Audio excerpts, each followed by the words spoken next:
comment augmenter votre ROI en KO en seulement 5 minutes avec ces 3 adaptations. C'est ce qu'on va voir aujourd'hui. Les KO sont toujours trop peu travaillés alors qu'ils représentent pourtant 80% de la grille d'un joueur de poker. C'est ce qu'on va chercher à optimiser maintenant avec la review d'un élève où on a spot ses erreurs, les erreurs du field, quels changements il faut opérer, quelles adaptations il faut mettre en place pour optimiser votre BB100, sachant qu'il n'y a pas que 3 adaptations en KO. Il y en a bien d'autres, mais on va voir les 3 principales aujourd'hui. En KO, toujours regarder qui couvre qui, est-ce qu'on est couvert, la valeur de notre KO, la valeur du KO des adversaires. Toujours bien rester concentré sur le corner avant de jouer. C'est pour ça qu'en KO, on peut jouer beaucoup moins de tables qu'en Vanilla, parce qu'il y a beaucoup plus de paramètres à prendre en compte. Vous allez voir que ça a une grande incidence sur votre stratégie overall. Pour rappel, je vous mets la valeur d'un KO dans le temps à l'écran. Donc, comme vous pouvez le voir au début du tournoi, le KO équivaut à 25% du stack, donc 5000 jetons sur Winamax, pour atteindre 35% du stack au niveau des ITM, c'est-à-dire 7000 jetons. C'est une différence qui est vraiment importante à prendre en compte dans le calcul de vos odds, puisqu'elle va changer l'équité nécessaire lorsque vous collez à tapis ou même euh, lorsque vous jouez post-flop. Passons donc à la première adaptation qui est lorsqu'on couvre les joueurs. Réaction logique, vous me direz, on doit élargir notre range RFI+, ça va de soi. Mais à quel point on doit RFI+, c'est ce qu'on va voir tout de suite. Vous avez devant vous une range vanilla classique, 20 effective, 20 blindes effectives. On joue donc 32% de notre range au cutoff. Et si on passe en KO, vous voyez que la différence est absolument monstrueuse. On passe à 50% de notre range. Pour rappel, les KO valent ici 60% du stack. Donc sur un stack de 20 blindes, le KO vaut 13 blindes. C'est la range qu'on devrait jouer au cutoff dans la situation précédente ici, c'est-à-dire 50% de notre range. Vous voyez qu'on descend à Roi 7 off, tous les 8x off. On joue une range bouton en somme un peu élargie. C'est pour dire à quel point on doit aller loin dans nos adaptations. Petite heuristique que vous pouvez garder en tête, qu'on va revoir par la suite lorsque vous couvrez. Vous décalez votre range d'un cran vers la gauche. Donc au lieu de jouer une range cutoff, vous jouez une range bouton. Et lorsque vous êtes couvert, évidemment, comme on va le voir tout de suite, il faut tightifier notre range puisque les joueurs derrière vont beaucoup no playback, vont beaucoup call. Vous allez voir que ça va être une adaptation majeure. Donc évidemment, lorsqu'on est couvert, il faut décaler d'un cran vers la droite, tightifier notre range. Donc ici, au lieu de jouer une range hijack, on aurait joué une range low jack en somme.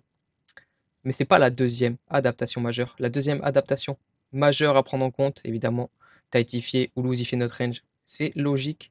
La deuxième adaptation majeure qui l'est moins, c'est la manière dont on joue quand on a un gros stack et qu'on couvre le joueur qui a open.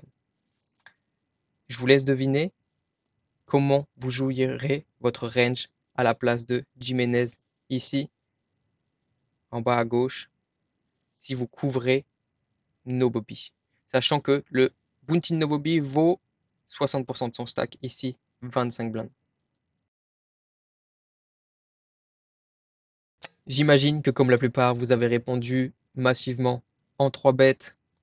Eh bien non. Dans cette configuration, on joue notre range massivement en call et en 3 bêtes que très très peu. C'est une adaptation que le field ne fait pas du tout à l'heure actuelle. Le field 3 bêtes massivement et flat très peu, puisque les joueurs se disent qu'ils ont les odds, évidemment pour 3 bet call, ce qui est vrai. C'est pour ça qu'ici, euh, le solver ne 3 bet pas en bluff, tout simplement parce que il est commit, n'a pas de 3 bet fold, et donc du coup, il peut moins se permettre de 3 bet ses mains en value, mais surtout, comme il a envie de beaucoup flat pour jouer le KO post-flop, eh bien, il est obligé d'équilibrer sa range. Dans cette situation, on ne peut pas se retrouver avec une range de flat complètement éclatée et flat que dame 8 shoot. On est évidemment obligé de flat king queen, les dames, ace queen, pour équilibrer cette portion de notre range qu'on flat. Donc, on va jouer quasiment l'entièreté de notre range en 3 bêtes, en flat, et pas en 3 bêtes. Ici, on est dans la peau de Big Blind, toujours dans le même spot. Petite adaptation supplémentaire à bien relever, vous voyez qu'on ne fold aucune main. Quand le KO du joueur qui open est conséquent, on défend range notre big blind. Toujours pareil, ça je le vois encore et encore. Des joueurs fold sur des KO conséquents ou alors miss open. Bref, les gens ne prêtent pas assez attention à la valeur du KO du joueur. Ici, vous pouvez voir que la grosse blinde défend range. Dernière adaptation majeure à prendre en compte. Vous voyez, on parlait de fold quand le KO de l'adversaire est conséquent. Ici, on a low jack, high jack et cutoff qui ont fold dans son configuration, ce qui est scandaleux. On ne devrait jamais voir ça. Ici, le KO de la grosse blinde vaut 15 blindes. Il en a 4 effectives. Donc, à part si les 3 avaient 7 et 3 off, ça ne devrait jamais arriver cette situation. Et autre situation qui ne devrait jamais arriver, c'est celle-ci, toujours dans la même configuration, un short et cutoff qui open. Je vous laisse essayer de deviner pourquoi cutoff ne devrait pas open ici. La réponse, je ne sais pas si beaucoup d'entre vous l'avez, mais cutoff devrait développer une range de limp. Il ne devrait jouer qu'en limp. Pourquoi il ne devrait jouer qu'en limp? Tout simplement parce qu'il a envie d'élargir sa range. Et plus on a envie d'élargir notre range, plus on a envie de VPIP, moins on peut mettre d'argent dans le pot, et plus on va développer une stratégie de limp.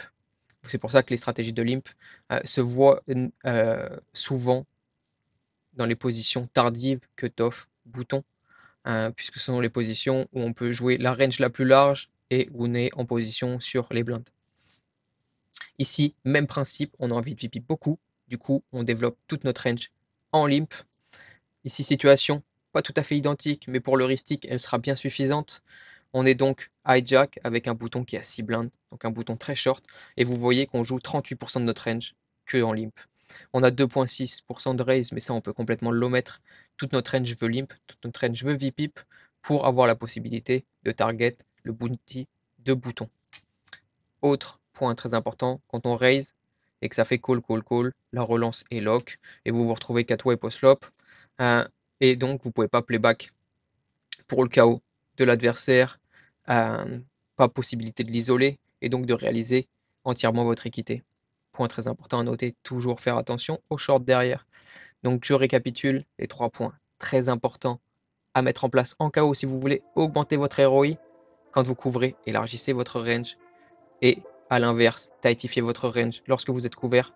Petit tips, vous décalez d'un cran vers la gauche lorsque vous couvrez, d'un cran vers la droite lorsque vous êtes couvert.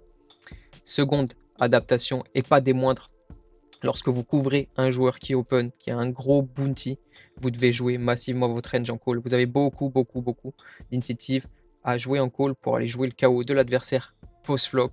Et donc, à l'inverse de ce que fait le field, vous devez diminuer vos 3 bêtes et augmenter votre fréquence de call. Et enfin, dernière adaptation, développer une range de limp lorsqu'il y a des shorts derrière avec un KO significatif.